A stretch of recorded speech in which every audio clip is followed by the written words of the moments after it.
Thank you.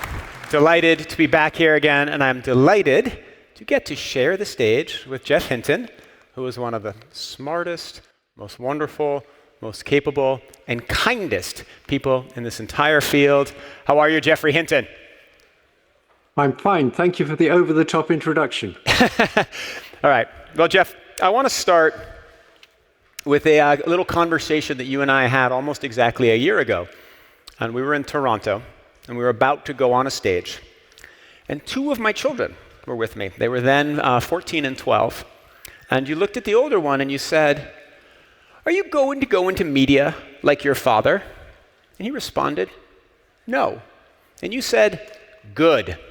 And then I said, "Well, if he's not going to go into media, what should he do?" And you said, "He should be a plumber." And so that son has just applied for the school paper. And I'm curious if you think he's making a grievous mistake and I should actually go send him downstairs to fix the ducks. No, I was being somewhat humorous. But I do think that plumbing's going to last longer than most professions. I think currently, AI, the thing it's worst at is physical manipulation. It's getting better quickly, but that's where it's worst compared with people. All right, wonderful. All right, so what I want to do in this interview, I want to start a little bit with Dr. Hinton's background, ground this. Then I want to go into a section where I ask him some of the most interesting technical questions, some of the ones we talked about on stage. We'll talk a little AI for good, then a little AI for bad, and then we'll talk a little bit about regulatory frameworks. Sound good, Jeff? Okay. Great. All right, so I first want to start 40 years ago, where you are a lonely scientist, and you have what turns out to be one of the most important insights of this field, maybe of the latter 20th century, where you realize that to make an extremely powerful computer, you should pursue that by modeling it on the architecture of the human brain. And it sounds somewhat obvious now, but it wasn't then. So tell me about that moment of insight that really gets this field going. This is a nice myth, but there were a bunch of different people thought that. In particular, in the 1950s, both von Neumann and Turing thought that. It was very unfortunate that they both died young, otherwise the history of our field might have been very different. But it seemed to me just obvious that if you want to understand intelligence, you need to understand the most intelligent thing we know about, and that's us. And our intelligence doesn't come from people programming in a lot of propositions and then us using logic to reason with those propositions. It emerges from a brain that was designed mainly for vision and motor control and things like that. And it's clearly that the connection strengths in that brain change as you learn, and we just have to figure out how that happens. All right, so that makes good sense. You're grounded in history. So now let's go very quickly. You work on this. People say you're heading down the wrong path. You pursue it. Other people join you. Eventually it becomes clear you're on a good path. It's not clear where it will go. You win a Turing Prize. You join Google. You sell a company to Google. You then, about a year and a half ago, you leave Google. Tell me about the moment when you leave, which is a few months after the release of ChatGPT. Tell me what the last thing you worked on was and that moment of departure. First, let me get something straight. I left for several reasons, one being that I was 75 and I decided I should retire then anyway. I didn't just leave. You look great for 75. Yes, thank you. I didn't just leave in order to talk about the dangers of AI, but that was another reason. And I became acutely aware of the dangers of AI, the existential threat, at the beginning of 2023, in around March 2023. And I started talking to other people who were scared about the existential threat, like Roger Gross, for example, and they encouraged me to go public. And then I made a decision to leave Google so that I could speak freely. The reason I became scared was I was working on trying to figure out how analog computers could do these large language models for 30 watts instead of megawatts. And while doing that, I became convinced that there's something about digital computation that just makes it much better than what the brain does. Up until that point, I'd spent 50 years thinking that If we could only make it more like the brain, it would be better. And I finally realized at the beginning of 2023 that it has something the brain can never have. Because it's digital, you can make many copies of the same model that work in exactly the same way.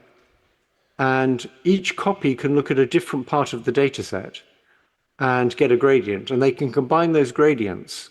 And that allows them to learn much, much more. That's why GPT-4 can know so much more than a person. It was multiple different copies running on multiple different hardware that looked at all of the internet. That's something we can never have. So basically, what they've got and we haven't got is they can share very efficiently. We can share very inefficiently. That's what's going on now. I produce sentences. You try and figure out how to change the synapses in your brain so you might have said that. That's a very slow and inefficient way of sharing. Digital intelligences, if they're different copies of the same model, can share with a bandwidth of trillions of bits. And so you have this moment, this realization that suddenly these systems can be massively more powerful than you thought. It must have been a moment both of great excitement. Why was the great fear so prevalent too? Well, it made me think they're going to become more intelligent than us sooner than I thought. And it made me think they're just a better form of intelligence. Okay. Let me ask you about two of the other godfathers of AI. So you won the Turing Prize with three people. Yann LeCun, who now runs AI at Meta, Yoshua Bengio. I was trying to figure out the differences between you, and let me know if this works. You're all godfathers. Yann kind of thinks of AI as Fredo Corleone, not very capable, easy to control. Yoshua maybe thinks of it as Sonny, potentially quite dangerous. And you view it as Michael Corleone, potentially extremely dangerous. Is that more or less correct? I don't think so. I think Yoshua and I have very similar views about the dangers. But your difference with Yann is essentially you view this as a much more powerful system than he does. And that's why you are more concerned than he is. That's one difference, yes. That's a main difference. So I think it really is intelligent already. And Yann thinks a cat's more intelligent. Right. Well, let's get into that intelligence, which I think is one of the most interesting questions. Do you think that there is anything in the human mind that cannot be replicated by these machines and by AI systems? Is there anything that our brains can do that can't be replicated in a machine? No. And does that mean that there's nothing that we can do that cannot be surpassed by these intelligent machines? For example, one could say that they will eventually be able to produce more beautiful music. They will be able to do all the things that we do better than us that involve simple cognition. That's what I believe, yes. And you don't believe there's anything spiritual or outside or anything that is beyond what can be captured in a set of neural networks?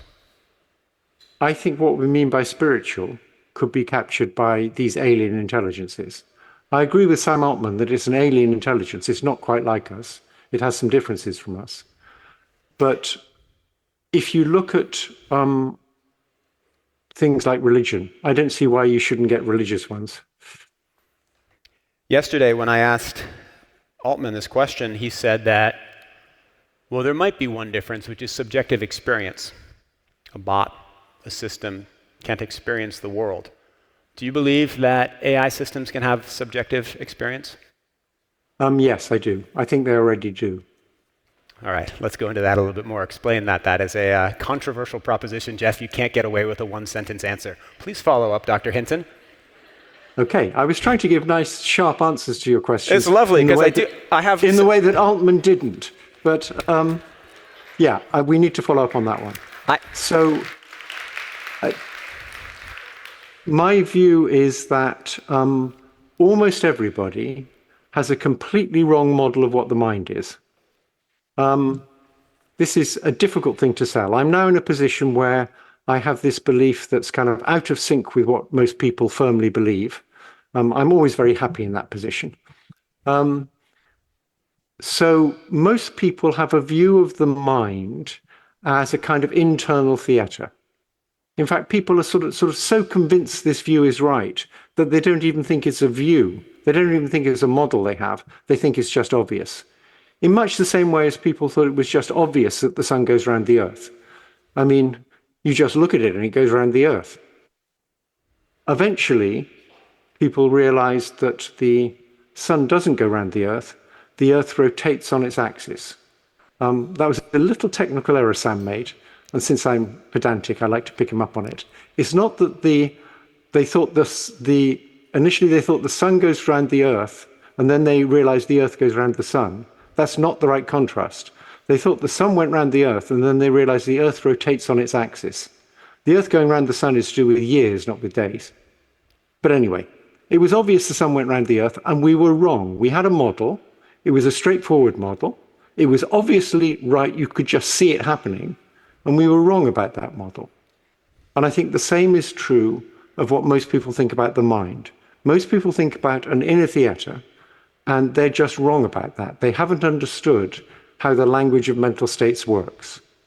But explain how that applies to an AI system. Explain the way, if I say to GPT-4, I say, you've just experienced a loud sound and something has collided with you. It isn't feeling pain or hurt and its ears don't ache. To what sense has it had a subjective experience? Okay, so let's take a nice simple example. I don't pretend to have the full answer to what consciousness is, although I think I've made a little bit of progress. In fact, the progress was made by philosophers in the last century. So if I say to you, I see little pink elephants floating in front of me, one way of thinking about that is there's an inner theatre, and in my inner theatre there are little pink elephants, and I can sort of directly see those little pink elephants. And if you ask what they're made of stuff called qualia, maybe some pink qualia and some elephant qualia and some right way up qualia and some moving qualia, all somehow conjoined together. That's one theory of what's going on. It's an inner theatre with funny, spooky stuff in it. A completely different theory is, I'm trying to tell you what my perceptual system is telling me. And my perceptual system is telling me there's little pink elephants out there floating in the air. And I know that's wrong. So the way I tell you what my perceptual system's telling me is by saying, what would have to be the case for my perceptual system to be working correctly? So really, when I say I have the subjective experience of little pink elephants floating in front of me, I can say exactly the same thing without using the word subjective experience. I can say, what my perceptual system is telling me would be correct if the world contained little pink elephants floating in front of me. In other words, what's funny about these little pink elephants is not that they're in an inner theatre made of funny stuff called qualia. They're hypothetical states of the world. And it's just a sort of indirect reference trick. I can't directly describe what my perceptual system is telling me, but I can say what would have to be in the world for it to be correct.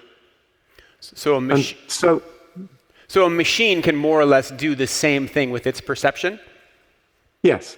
And so let me give you an example of that. So I want to give you an example of a chatbot that's obviously having a subjective experience.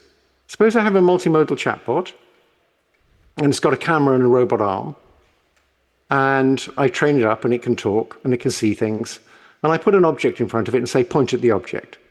It'll point at the object. Now I put a prism in front of its lens, and without it knowing.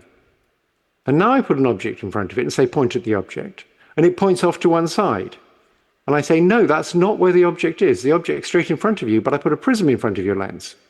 And the chatbot says, oh, I see, the prism bent the light rays, so the object's actually straight in front of me, but I had the subjective experience that it was off to one side. And if the chatbot said that, I think it would be using the phrase subjective experience in exactly the way we use it. It's not referring to spooky inner stuff that chatbots couldn't have. It's referring to a hypothetical state of the world such that the perception of the chatbot would have been correct. Wow. All right, you're the first person to have argued to me about this, but that is a fascinating case to make. Let's talk about interpretability, which was something I asked Altman about, because to him, understanding the inner core of an AI system would be the thing that would most protect us from catastrophic outcomes. You helped design these systems. Why is it so hard to look inside of them and understand what they're doing? Okay, let's take an extreme case. Let's suppose we had a big data set and we're trying to answer a yes-no question. And in this data set, there's lots of weak regularities. Maybe there's 300,000 weak regularities that suggest that the answer should be no. And there's 600,000 weak regularities that suggest that the answer should be yes. And the regularities are about equal strength. So the answer is very clearly yes. There's overwhelming evidence the answer should be yes. But this evidence is in all these weak regularities. It's just in the combined effect of them all. This is an extreme case, of course. If you then ask someone, okay, explain why it said yes. The only way to explain why it said yes is to go into these 600,000 weak regularities.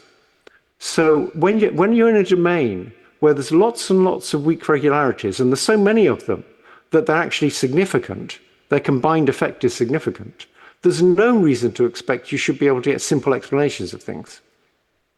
And so in that conversation yesterday, Altman pointed out a paper from Anthropic, which I thought was incredibly interesting. And the paper talks about analyzing the inner workings of Claude, Anthropic's model, and finding all the connections, the sort of the neural connections to the concept of the Golden Gate Bridge. And you add weight to all those connections, and you create Golden Gate Claude. And then you go into that chatbot, and you say, tell me a love story. And it's a love story that happens on the Golden Gate Bridge. And you ask it, what it is, and it describes the Golden Gate Bridge. Given that, why can we not go in to a large language model and adjust the weights, not for the Golden Gate Bridge, but for, say, the concept of empathy, the concept of compassion, and then create a large language model that is much more likely to do good for the world? I think you can make an empathetic model, but not by directly adjusting the weights. You just train it on data that exhibits empathy. Then you get the same result. Yes. Should we be doing that? There's been lots of examples in the past of people trying to understand what individual neurons are doing. And I've been doing that for like 50 years. And if they're neurons connected directly to the inputs or connected directly to the outputs, you stand a chance of understanding what the individual neurons are doing. But once you have multiple layers, it's very, very hard to understand what a neuron deep inside the system is really doing, because it's its marginal effect that counts. And its marginal effect is very different depending on what the other neurons are doing, depending on the input. So as the inputs change, the marginal effects of all these neurons change. And it's just extremely hard to get a good theory of what they're doing. So I could take my neural network that I've been building backstage and try to adjust the weights for compassion, and I actually come up with some kind of horrible animal killing machine because I don't know exactly what I've done and how everything connects? Yeah, I may be one of the few people who's actually tried doing this. So in the very early days of neural networks, when the learning algorithms weren't working very well, I had a Lisp machine, and the mouse had 3 buttons. And I figured out a way of displaying all the weights in a small neural network. And I made it so if you press the left button, the weight got a little bit smaller. And if you press the right button, the weight got a little bit bigger. And if you press the middle button, you could see what the value of the weight was. It would print out the value of the weight. And I tried fiddling around with neural nets, adjusting the weights. It's really difficult. Backprop is much better. Well, we'll have to wait for a next level AI that is even smarter than Geoffrey Hinton to figure out how to do this. Let's talk a little bit about some AI for good. You've often talked about the benefits that will come to the medical field. And when you go through the SDGs, it seems like good health and medicine is an area where you feel that AI will have a lot of benefits. Is that fair? And tell me why. Yeah, I'm a bit stumped. It's just obvious why. It's going to be much better at interpreting medical images. In 2016, I said that by 2021, it will be much better than clinicians at interpreting medical images, and I was wrong. It's going to take another 5 to 10 years, partly because medicine's very slow to take up new things, but also I overestimated the rate of short-term progress. So that's a wrong prediction I made. But it clearly is getting better. Now it's comparable with quite good medical experts at many kinds of medical images, not all of them, but many of them. And it's getting better all the time. And it can see much more data than any clinician. So it's just obvious in the end it's going to get better. I just thought it would happen a bit sooner.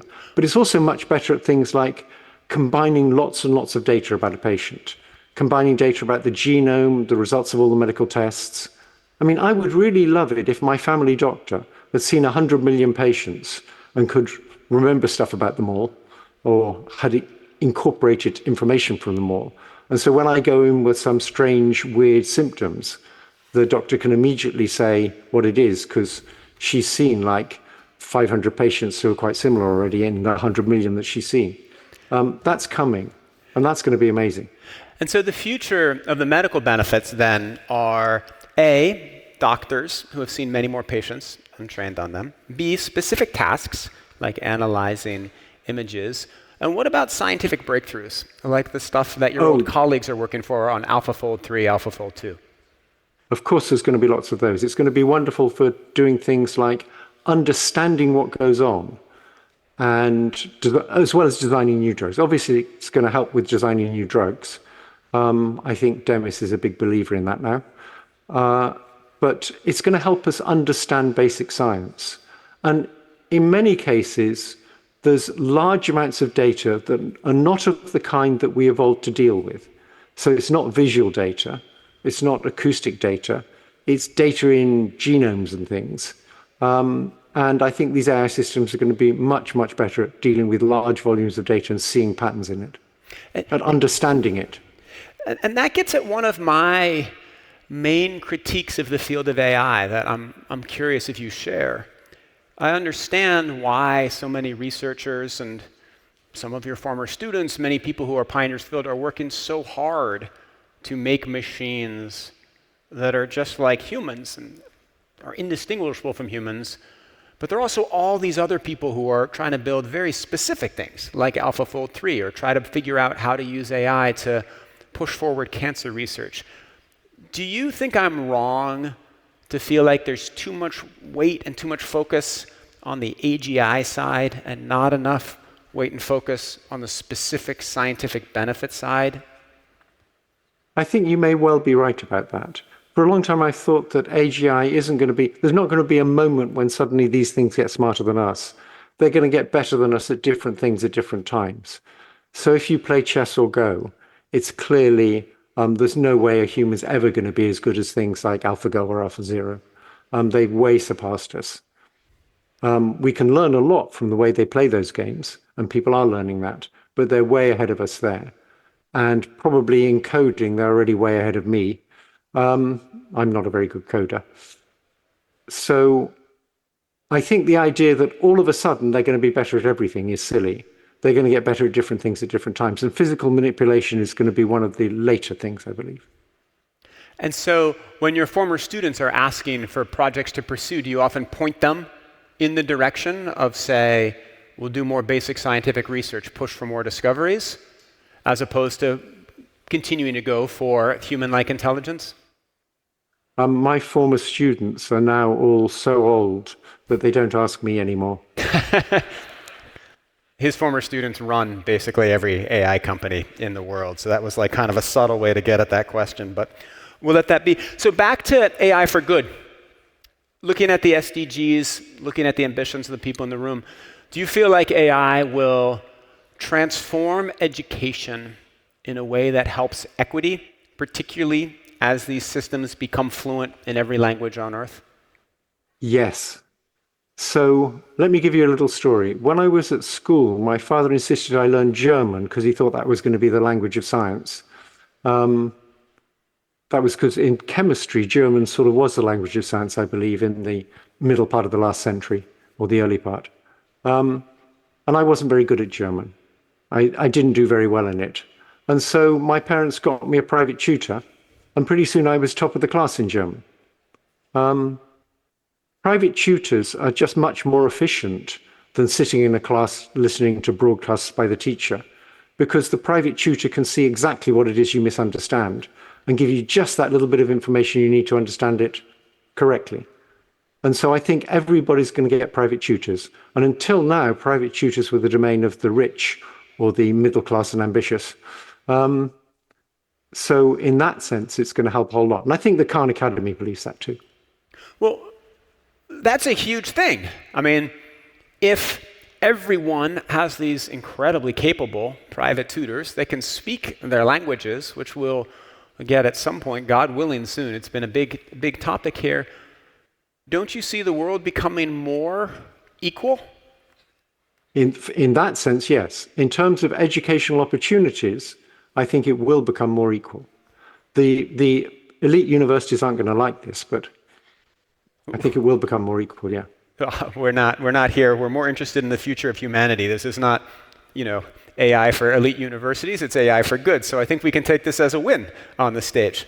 Absolutely. But there was a gap there in your answer, suggesting that you feel like AI overall won't be a net force for equality, may in fact be net a force for inequality. Was I wrong to read that into your answer? Well, we live in a capitalist system, and the capitalist systems have delivered a lot for us. But we know some things about capitalist systems. If you look at things like big oil or big tobacco or asbestos or all sorts of other things, we know that in capitalist systems, people are trying to make profits. And you need strong regulation so that in their attempts to make profits, they don't screw up the environment, for example. We clearly need that for AI, and we're not getting it nearly fast enough. So if you look at what Sam Altman said yesterday, he sort of gave the impression that, yeah, they're very concerned about safety and so on. But we've now had an experiment on that. We've seen the results of an experiment where you pit safety against profits. Now, the experiment was done in rather bad conditions. It was done when all of the employees of OpenAI were about to be able to turn their paper money into real money because there was a big funding round coming and they were going to be allowed to sell their shares. So it wasn't an experiment done in ideal circumstances, but it's clear who won out of profits and safety. And it's clear now that what OpenAI has got, it's got a new safety group. It's employed some economists, or at least one economist. I think of economists as the high priests of capitalism. And I don't think it's going to worry about the existential threat nearly as much as Ilya and the people working with him did. I also think the problem is that capitalism is about making profits, which I'm not totally against. I mean, that's done wonderful things for us, that drive, but it needs to be regulated so it doesn't also cause bad things. It's going to create a lot of wealth. I think it's clear to almost everybody that AI is going to increase productivity. The question is, where is that additional wealth going to go? And I don't think it's going to go to poor people. I think it's going to go to rich people. So I think it's going to increase the gap between rich and poor. That's what I believe. Do you not have hope? Seems like you're saying AI, its powers, the fact that it will probably be a small number of corporations because of the resources needed to train these large language models, that AI is kind of incompatible with capitalism and equality. Do you not have hope that some of what we were just talking about, equity in education, the ability of everybody to have access to extremely powerful machines, if not entirely as powerful as the most expensive machines, do you not have hope that that will counterbalance it? There is some hope of that. But sort of for most of my life, I thought that as people got more educated, they'd get more sensible. And it hasn't really happened. If you look at the Republican Party now, they're just spewing lies, and they're just crazy lies. This is this is a good moment. Let's go into the question. I want to get into the question of how to do regulation and your ideas for that. But I also want to get through some of your other fears about where AI is taking us. Why don't you here lay out maybe the one or two things, not that you're worried about kind of the existential fears that you're worried about for the economy, but your fears for the next 12 months. Okay. So I'm worried about something I know very little about, which is cybercrime. I heard Dawn Song speak recently, and she said that phishing attacks went up 1,200% last year. And of course, they're getting much, much better because you can't recognize them anymore by spelling mistakes or funny foreign syntax because they're all done by chatbots now, or a lot of them are. So I'm worried about that, but I don't know much about that. Another thing I'm worried about a lot is fake videos corrupting elections. I think it's fairly obvious that just before each election, there's going to be lots of fake videos when there isn't time to refute them. And I actually think it will be a good idea to inoculate the public against fake videos. So treat them like a disease. And the way you inoculate against a disease is you give a kind of attenuated version of it. And so I think there's a bunch of philanthropic billionaires out there. I think they should spend their money, or some of it, putting on the airwaves a month or so before these elections lots of fake videos that are very convincing. And at the end, they say, but this is fake. That wasn't Trump speaking, and Trump never said anything like that. Or that wasn't Biden speaking, and Biden never said anything like that. This was a fake video. Then you'll make people suspicious of more or less everything. That's a good idea if there's a lot of fake videos around. But then you need a way for people to check whether a video is real. That's an easier problem than checking whether it's fake if they're willing to put in like 30 seconds of work. So Jan Tallinn suggested, for example, you could have a QR code at the beginning of each video. You could use a QR code to get to a website. If the same video is on the website, you know that website claims this video is real. And now you've reduced the problem of saying whether a video is real to the problem whether that website's real. And websites are unique. So if you're sure it really is the Trump campaign website, then you know the Trump campaign really put out that video. So, can we just pause for a second? This is why I love interviewing Geoffrey Hinton. We've gone from like new theories of consciousness, an incredibly controversial theory about subjective feelings, to an idea that we should inoculate the public against fake news by pumping out low dosages of fake videos. Let's go to the first part, because your solution there had, I think, if I heard correctly, 2 parts. So the first is inoculate the public against fake videos. So you mean specifically someone should create millions of short, fake, but not very damaging videos and put them on Twitter threads? They could be moderately damaging. They're not going to be convincing unless they look like real political advertisements. But at the end of the advertisement, they're short advertisements, so you hope people watch to the end. At the end of the advertisement, it says, this was fake. That's the attenuation that allows you to deal with it. I see. So you watch it and you're like, this proves my point. Oh, wait, that was fake. And then you're more distrusting. I like this. Okay. Exactly. Then the second part is that every video should have a QR code. And so you see something. Now you're aware of it. And so you scan the little QR code. You go to the website. It's real. It's on a real website. That's the idea? Well, it's not sufficient just to go that it takes you to a real website, because fake videos could take you to the same real website.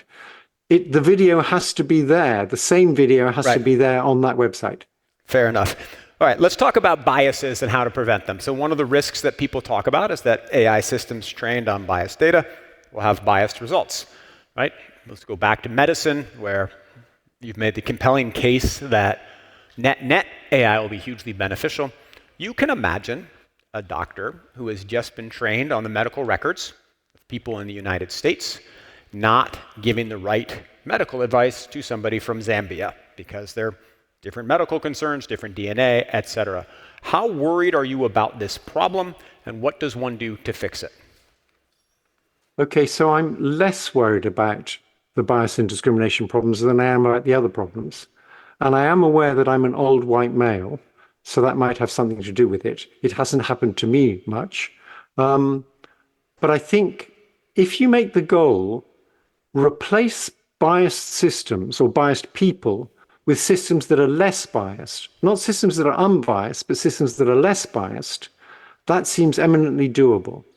So if I have data of old white men deciding whether young black women should get mortgages, I'm going to expect there to be some bias there. Once I've trained an AI system on that data, I can actually freeze the weights and I can go and examine the bias in a way that I can't with people.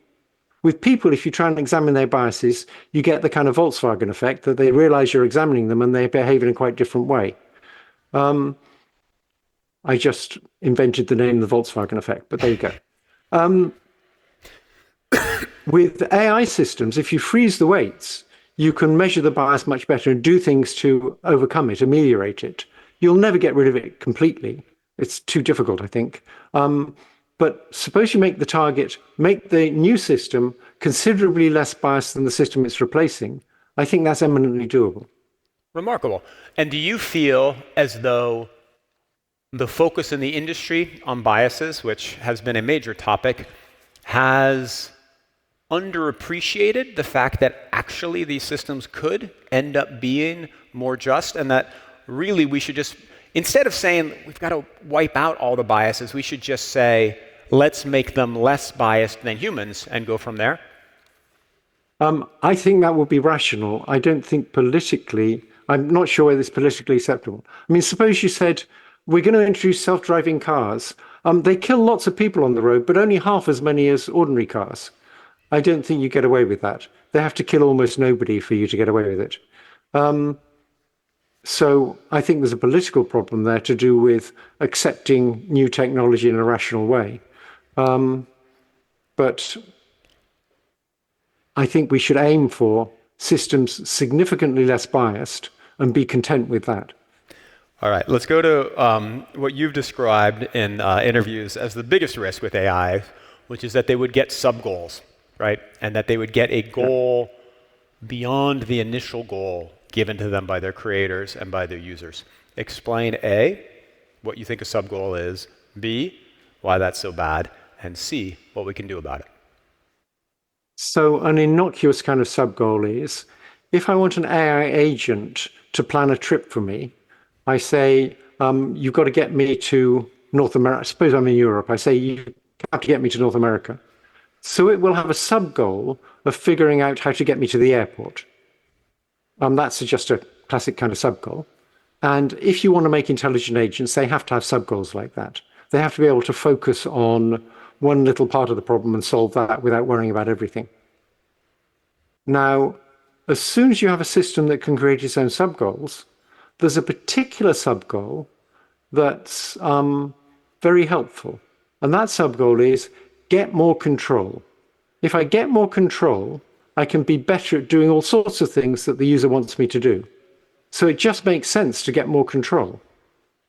And the worry is that eventually an AI system will figure out, look, if I could control everything, I could give these silly humans what they want without them having any control at all.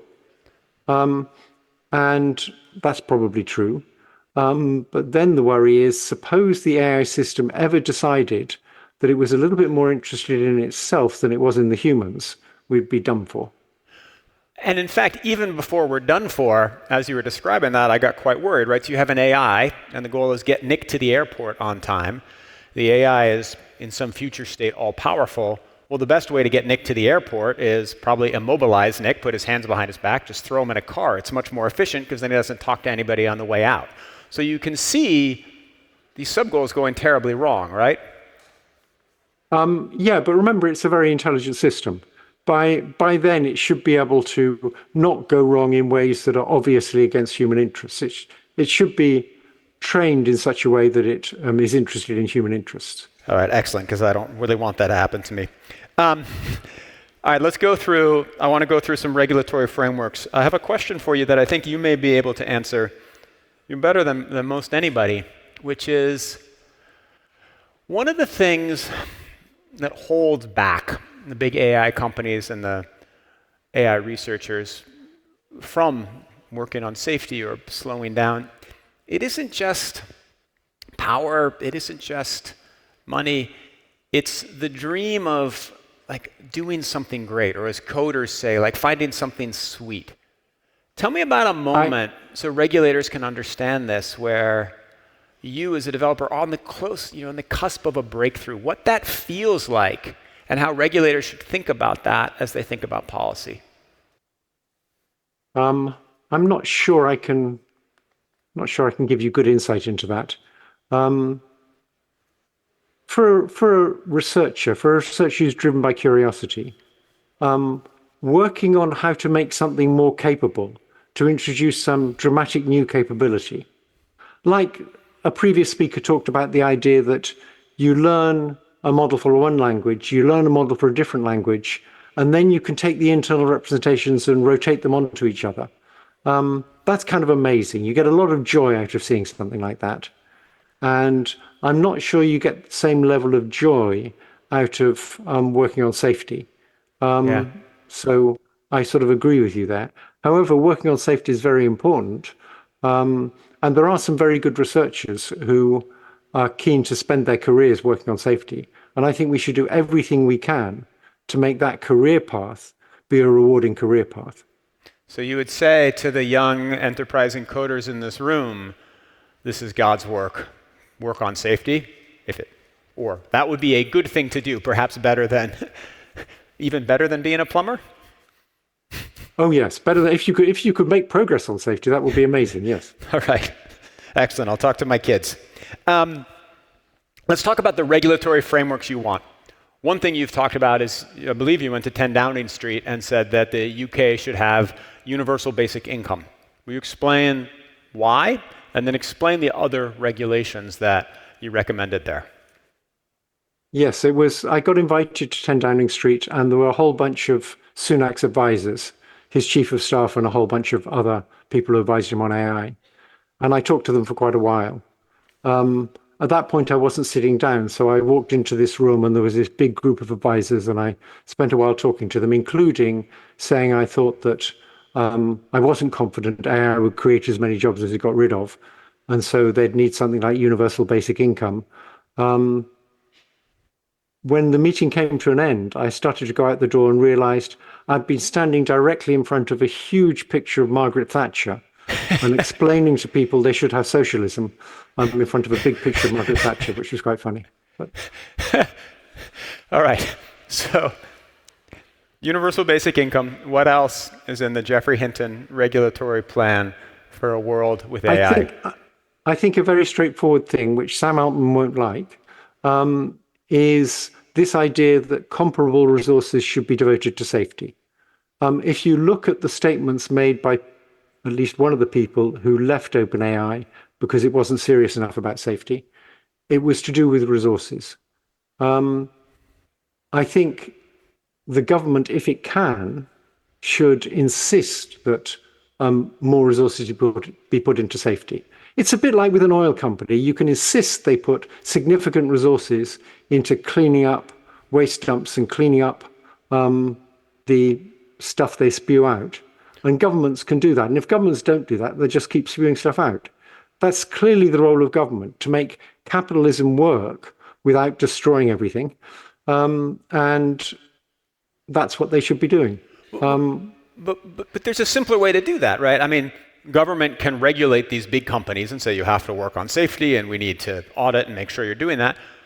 But the government could also just fund a lot of safety research and take a lot of government data and make it available to safety researchers and fund a bunch of compute and give that to safety researchers. So should the government officials here all be setting up AI? Should the UN set up an AI safety institute? I think the UN is rather strapped for funds, and the UN has to do things like feeding people in Gaza. I'd rather it spent the money feeding people in Gaza. I don't think the UN has the resources. Maybe it should have the resources, but it doesn't. Canada, I don't think, has the resources. Canada's made a serious effort to put money into funding compute for universities and startups. So they recently put $2 billion into that, which is a lot of money, especially for Canada. But it's nothing compared with what the big companies can do. Maybe countries like Saudi Arabia can put in comparable money, but I'm not so sure they're interested in safety. So, Jeff, we have 1 minute left, and I have 14 more questions, even though you gave wonderful, wonderful, brisk answers.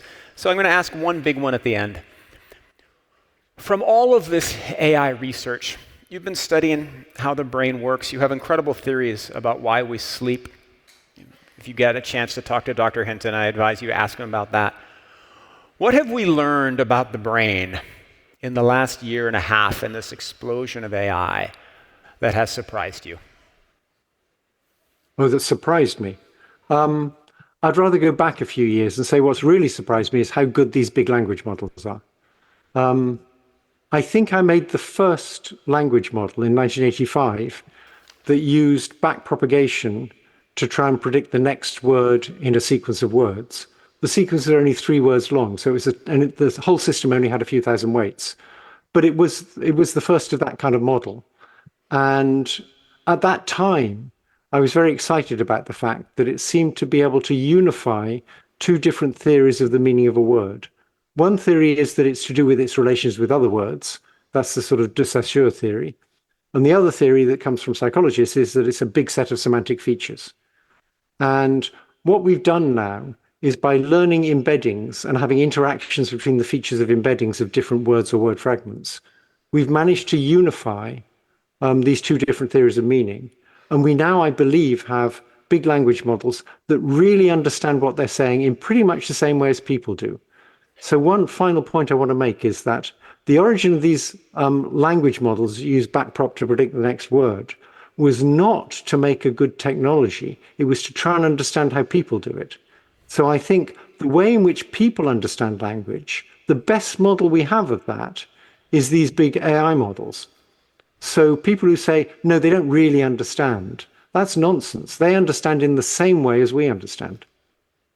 All right, well, we'll have to end on that note. It makes me somewhat heartened to know that Geoff Hinton's incredible mind is in some way behind all the AI models that we use today. Thank you so much, Dr. Hinton. Thank you for joining us today. Thank you.